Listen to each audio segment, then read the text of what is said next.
Comment les Néphilim ont survécu au déluge ou ont-ils survécu? L'origine des Néphilim nous permet de poser le contexte en comprenant pourquoi les Néphilim sont mentionnés dans la Bible, en particulier dans le verset 4 de la Genèse. Il dit que les Néphilim étaient sur la terre en ces jours-là, et aussi après, lorsque les fils de Dieu entrèrent chez les filles des hommes et engendrèrent des enfants avec elles. Ceux-ci étaient les hommes puissants d'autrefois, des hommes renommés. Cette brève mention a suscité d'innombrables débats et théories, où les Néphilim sont parfois considérés comme des anges déchus, des êtres déchus, ou simplement des hommes de grande stature et de puissance. Dans Genèse 6, il est fait référence à la progéniture résultant de la relation entre les fils de Dieu et les filles des hommes.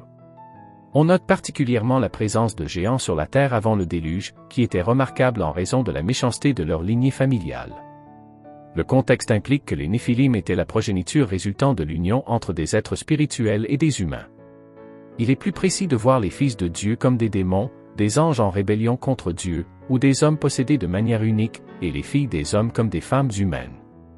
Jude s'y explique également ce que Dieu a fait avec ces anges maléfiques. Ces êtres étaient remplis de luxure lorsqu'ils virent les filles des hommes, et les anges cohabitaient avec les femmes, produisant une progéniture mi-angélique, mi-humaine, connue sous le nom de Néphilim. Cependant, ces êtres n'auraient pas une libre domination sur la terre, car Dieu allait envoyer un grand déluge. Le déluge représentait le monde d'alors, plein de vie et occupé par toutes sortes d'événements. Cependant, même avec tout cela, un problème sombre grandissait. Le Seigneur vit que la méchanceté de l'homme était grande sur la terre et que chaque pensée de son cœur était continuellement mauvaise, Genèse 6 verset 5. Les gens vaquaient à leurs occupations, mais quelque chose n'allait pas. Il y avait corruption, violence et une sorte de ténèbres qui s'étaient installées sur l'humanité. Dieu considéra alors Noé comme un homme juste, irréprochable parmi les gens de son époque. Dieu dit à Noé dans Genèse 6 versets 13 à 14, « Je vais anéantir les hommes que j'ai créés de la face de la terre, depuis l'homme jusqu'au bétail, aux reptiles et aux oiseaux du ciel, car je regrette de les avoir faits. » Il demanda à Noé de construire une arche en bois de cyprès. On peut imaginer ce que Noé a ressenti en recevant une telle tâche monumentale, construire une arche, un immense bateau en préparation d'un déluge catastrophique qui détruirait toute vie. Dieu n'avait pas l'intention que la race humaine reste indéfiniment dans cet état de rébellion. Cela signifie que notre rejet de Dieu a atteint un point de non-retour. Dieu ne n'acceptera pas cette situation indéfiniment. Il viendra un moment où il dira « assez ». La Bible nous donne des indices à ce sujet. Dans un monde qui s'était éloigné de ce que Dieu avait prévu, Noé construit son arche, un vaisseau massif mesurant environ 450 pieds de long, 75 pieds de large et 45 pieds de haut. On ressent clairement qu'un événement vraiment grave est sur le point de se produire. Pour avoir une perspective de la taille de l'arche de Noé avec des éléments familiers aujourd'hui, imaginez un terrain de football qui mesure généralement environ 360 pieds de long.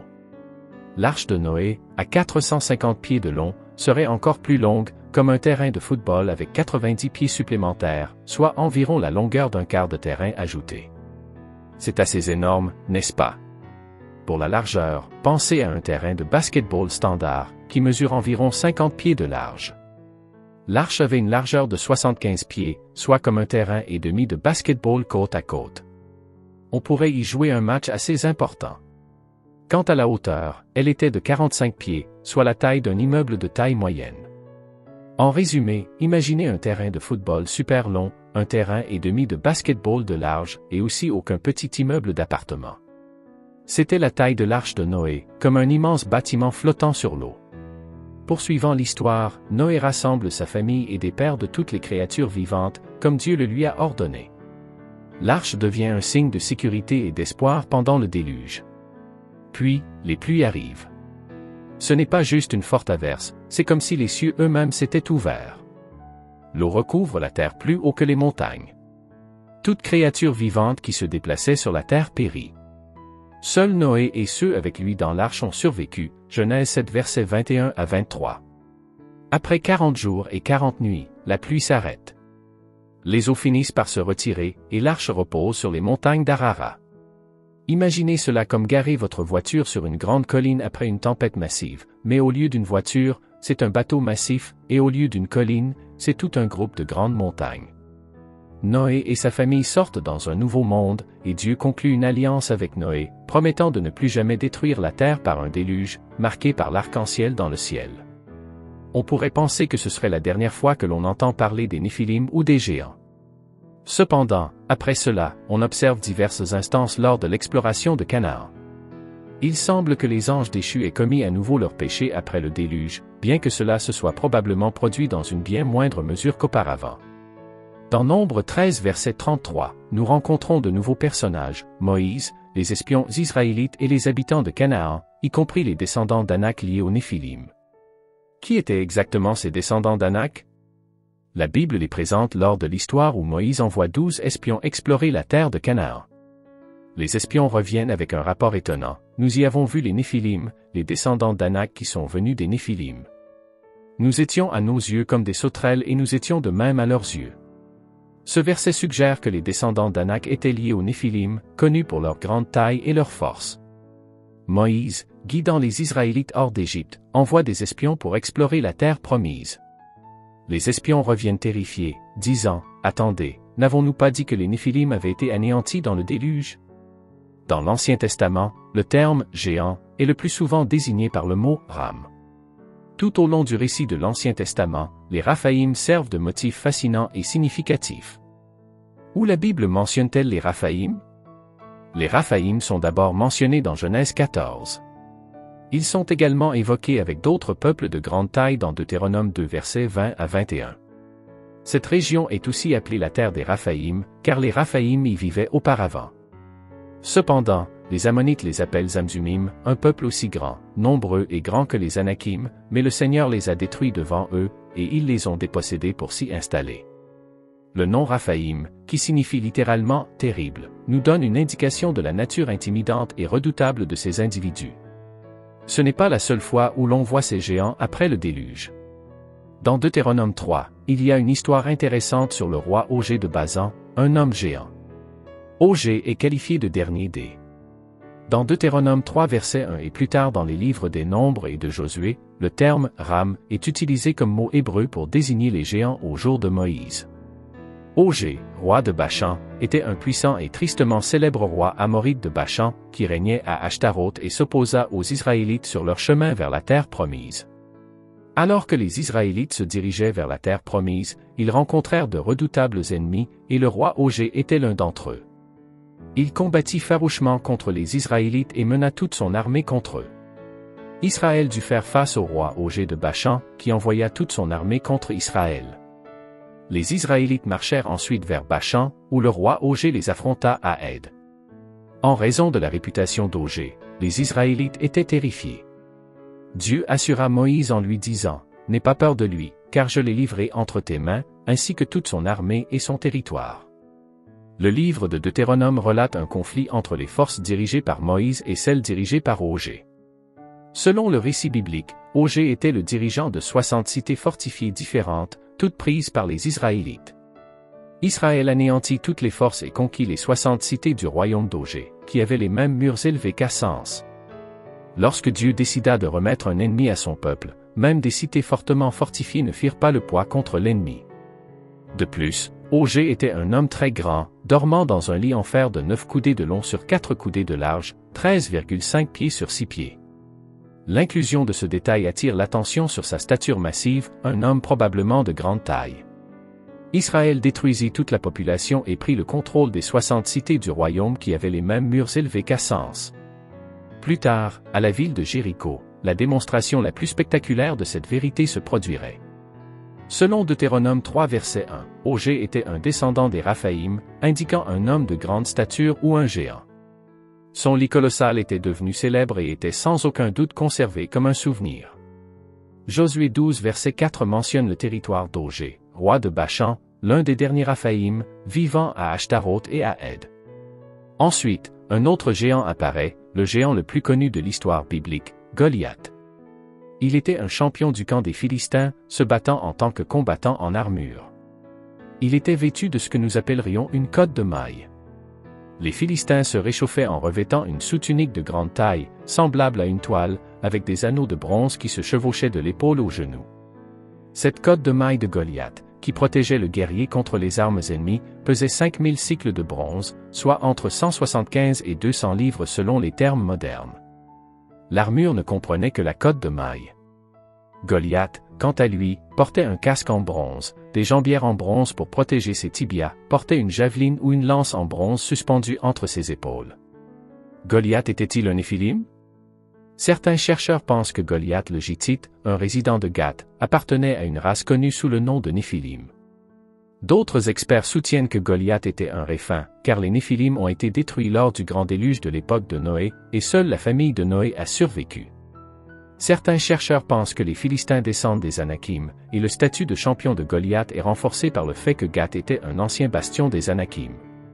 Certains scientifiques estiment que Goliath a un arbre généalogique identifiable, suggérant une transmission autosomique dominante qui provoque l'acromégalie familiale ou le gigantisme. Les relations de Goliath ne sont pas les seules. D'autres géants sont mentionnés dans 2 Samuel 21 versets 15 à 22 et une Chronique 20 versets 4 à 8, qui sont liés à Goliath dans la Bible. Cet événement a eu lieu quand David était vieux, et à Gath, il y avait un homme de grande stature avec 6 doigts à chaque main et 6 orteils à chaque pied, soit un total de 24. Il était également un descendant des géants. Lorsqu'il insulta et défia Israël, Jonathan, le fils de Chiméa, frère de David, le tua. Ces 4 guerriers étaient issus du géant de Gath et tombèrent aux mains de David et de ses serviteurs. Puisque Goliath était de Gath, ce seraient donc les fils ou frères de Goliath. Comment ont-ils survécu au déluge? Mais voici la grande question, si les Néphilim étaient présents avant le grand déluge et que le déluge a éliminé tous sauf Noé et sa famille, comment les descendants d'Anak, liés aux Néphilim, ont-ils pu subsister après le déluge, alors que le récit du déluge indique qu'il a effacé toute créature vivante de la surface de la terre, Genèse 7 verset 23. Ce verset indique clairement que le déluge a été extrêmement complet dans sa destruction. Comment les Néphilim auraient-ils pu survivre à un tel événement? Il existe différentes opinions à ce sujet. Certains suggèrent que les Néphilim mentionnés après le déluge dans la Genèse étaient un nouveau groupe sans lien avec ceux d'avant le déluge. D'autres proposent que le terme « Néphilim » pourrait ne pas faire référence à une lignée spécifique, mais plutôt être un titre ou une description donnée à des géants ou de puissants guerriers à différentes époques. Il est également possible qu'après le déluge, les démons aient à nouveau eu des relations avec des femmes humaines, donnant naissance à de nouveaux Néphilim. Il est même possible que certaines caractéristiques des Néphilim aient été transmises par la lignée de l'une des belles-filles de Noé. Une autre perspective provient du livre des Nombres, 13 verset 33, où les Néphilim sont mentionnés bien après le déluge. Les espions envoyés par Moïse pour explorer la terre de Canaan rapportent avoir vu les géants, les descendants d'Anak, et se comparer à des sauterelles à leurs yeux. Ce passage suggère que ni les Néphilim ni un groupe similaire de géants n'ont survécu au déluge. Ainsi, la question se pose, les Néphilim ont-ils survécu au déluge, ou les géants après le déluge étaient-ils un groupe totalement différent? En réfléchissant à ce mystère, cela nous rappelle les nombreuses histoires intéressantes et les personnes intrigantes de la Bible. Cela suscite notre curiosité et nous donne envie d'en apprendre davantage, de poser des questions. En se basant sur quelques théories que les érudits bibliques et les passionnés considèrent, certaines suggèrent que le terme « Néphilim » pourrait ne pas se référer à un groupe spécifique de personnes, mais plutôt être un terme utilisé pour décrire tout guerrier grand et puissant. Ainsi, les descendants d'Anak pourraient ne pas être des descendants directs des Néphilim d'avant le déluge, mais simplement similaires en stature et en force. Une autre idée est que quelque chose de similaire s'est reproduit après le déluge, où les fils de Dieu sont descendus sur terre et ont engendré un nouveau groupe de Néphilim. Cela pourrait expliquer la présence de géants comme les descendants d'Anak en Canaan. Une théorie moins populaire suggère que le gène des Néphilim a survécu d'une manière ou d'une autre à travers l'un des membres de la famille de Noé. C'est un peu tiré par les cheveux, mais certaines personnes pensent que peut-être les femmes des fils de Noé portaient ce gène. Selon cette perspective, l'histoire ne parlerait pas de géants physiques, mais de défis moraux et spirituels. Les géants représenteraient les obstacles significatifs que les Israélites devaient surmonter dans leur parcours de foi. Alors, comment toutes ces pièces s'emboîtent-elles? D'un côté, nous avons Noé et sa famille, les seuls survivants humains du déluge. D'un autre côté, des siècles plus tard, il est question des Néphilim ou de leurs descendants en Canaan, malgré le déluge mais avec un péché continu. Alors pourquoi Dieu a-t-il envoyé le déluge s'il savait que le péché persisterait après? Creusons cette question en utilisant Genèse 6 versets 1 à 7 comme guide. Une idée est que la quantité de mal qui régnait à l'époque de Noé était incroyablement élevée, bien au-delà de la normale. Ce n'était pas seulement un mal ordinaire, mais une méchanceté incessante et dévorante. Peut-être que notre monde actuel, avec tous ses problèmes, ne se compare toujours pas à la gravité de cette époque. Une autre idée est que toute la situation avec les fils de Dieu, les Néphilim et leur progéniture était extrêmement problématique. On dirait que le déluge ciblait spécifiquement cette forme extrême de mal qui s'était développée. Il y a une image plus grande ici. 1 Corinthiens 10 verset 1 nous dit que ces histoires sont des avertissements. Jésus parle même des jours de Noé dans Matthieu 24 versets 37 à 39, affirmant que, tout comme les gens à l'époque ne s'attendaient pas au déluge, beaucoup de gens ne verront pas son retour venir. Ainsi, le déluge a été comme un énorme bouton de réinitialisation pour un monde submergé par le péché. Mais c'était aussi un signe d'avertissement pour les générations futures. C'était comme si Dieu disait, « Regardez ce qui s'est passé à l'époque, ne faites pas les mêmes erreurs. » Dieu savait que le déluge ne résoudrait pas le problème du péché pour toujours, c'est là que Jésus intervient. Le déluge faisait partie d'un plan plus vaste qui finirait par conduire à l'arrivée de Jésus pour traiter le péché une fois pour toutes. Colossiens 2 verset 15 parle de la façon dont Jésus a vaincu les pouvoirs du mal. En fin de compte, le plan de Dieu est bien plus grand que le déluge seul. Il regarde vers un avenir où il n'y aura plus de péché, plus de douleur, un nouveau ciel et une nouvelle terre, comme le dit Apocalypse 21 verset 1. Le déluge était une étape dans ce plan, une réinitialisation difficile à une époque d'une méchanceté inimaginable, mais aussi un signe nous indiquant la nécessité d'un sauveur et la promesse d'un monde meilleur à venir. La guerre spirituelle, les Néphilim et le grand déluge sont plus que de simples histoires anciennes, ils offrent des leçons précieuses dans la guerre spirituelle qui sont pertinentes pour nous aujourd'hui. Tout comme les Néphilim faisaient partie des problèmes physiques et spirituels de cette époque, nous sommes également confrontés à des défis qui ne sont pas seulement physiques mais aussi spirituels. L'union des fils de Dieu et des filles des hommes a abouti au chaos, montrant comment s'éloigner du chemin de Dieu peut entraîner des conséquences graves. De la même manière, lorsque nous allons à l'encontre de la volonté de Dieu pour nos vies, cela peut avoir un impact significatif sur notre vie spirituelle. En nous appuyant sur la puissance de Dieu, quand nous lisons que les descendants d'Anak sont liés aux Néphilim, cela ouvre un monde entier de questions et d'interprétations. C'est comme assembler un puzzle avec des pièces manquantes. En d'autres termes, la Bible nous invite à explorer, à nous émerveiller et à chercher une compréhension plus profonde. L'histoire du déluge, qui parle des mystérieux Néphilim, des anges déchus et de la manière dont le mal avait englouti la terre, est une histoire puissante sur la manière dont les gens sont jugés, comment ils peuvent être sauvés et comment les personnes justes restent fortes. Cela nous pousse à réfléchir sur la manière dont nous restons fidèles dans un monde qui semble souvent s'éloigner des repères moraux et spirituels. Ces récits nous enseignent sur les défis de la foi, la réalité de faire face à des géants dans nos vies et l'importance de faire confiance au plan de Dieu. Les Israélites, en apprenant l'existence de ces descendants de l'Anak, étaient terrifiés, mais cette peur a testé leur foi et leur confiance en Dieu. Dans nos vies, nous pourrions ne pas faire face à des géants littéraux, mais nous rencontrons nos propres descendants de l'Anak, des problèmes importants, des peurs et des défis. Tout comme dans l'histoire des Néphilim et des descendants de l'Anak, ces défis peuvent sembler écrasants. Cependant, tout comme les Israélites étaient appelés à faire confiance à Dieu et à faire face à leurs géants, nous sommes également appelés à avoir foi et à affronter nos peurs. La Bible nous encourage à regarder au-delà de la surface, à chercher la compréhension et à trouver la force dans la foi. Ainsi, la prochaine fois que vous vous retrouverez face à un géant, rappelez-vous l'histoire des descendants de l'Anak et des mystérieux Néphilim. Cela nous rappelle qu'avec la foi, même les plus grands défis peuvent être relevés. Prions. Père Céleste, alors que nous nous rassemblons en ta présence aujourd'hui, nos cœurs et nos esprits sont remplis d'émerveillement et de curiosité à propos des mystères de ta création, en particulier l'histoire des Néphilim et du grand déluge. Cette histoire ancienne entourée de mystères nous parle de ta puissance, de ta justice et de la force durable de la foi face à des défis écrasants. Seigneur, nous reconnaissons que tout comme Noé a affronté l'immensité du déluge, nous aussi rencontrons des inondations dans nos vies, des inondations de doute, de peur et d'incertitude. Nous voyons les géants dans notre propre monde, des défis qui semblent impossibles à surmonter, et nous nous sentons souvent aussi petits et impuissants que les Israélites dans l'ombre des Néphilim. Pourtant, à travers ces récits, tu nous enseignes la résilience et le pouvoir de la foi inébranlable. Nous prions pour la force de faire face à nos géants, non pas avec la peur, mais avec le courage et la conviction qui viennent du savoir que tu es avec nous. Tout comme tu as guidé Noé pour construire l'arche et conduit les Israélites vers la terre promise, guide-nous à travers nos luttes et mène-nous vers un lieu de paix et de stabilité. Père, dans l'histoire des Néphilim et du déluge, nous sommes rappelés de ta souveraineté sur toute la création. Tu es le maître de l'univers, et rien n'échappe à ton contrôle. Enseigne-nous à avoir confiance en ton plan divin, même quand il va au-delà de notre compréhension. Aide-nous à nous souvenir que notre foi et notre obéissance peuvent devenir un refuge en temps de trouble. Nous demandons la sagesse, Seigneur, pour discerner les leçons que tu veux que nous tirions de ces histoires.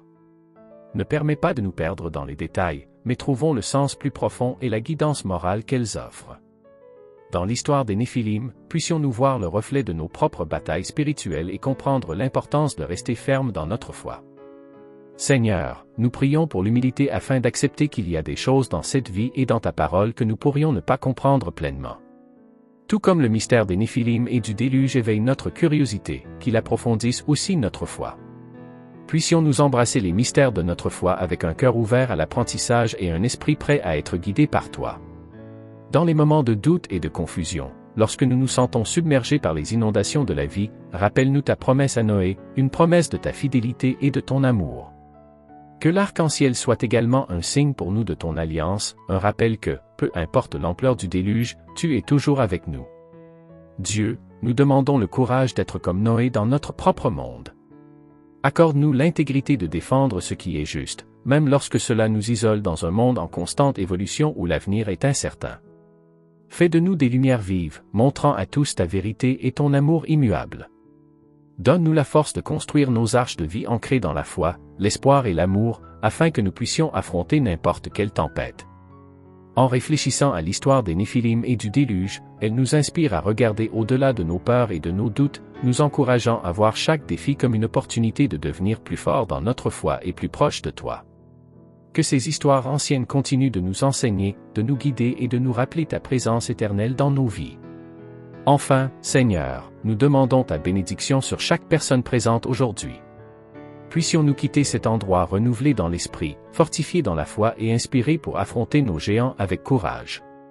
Aide-nous à nous rappeler qu'avec toi, rien n'est impossible et aucune inondation n'est trop grande à surmonter. Au nom de Jésus, nous prions. Amen.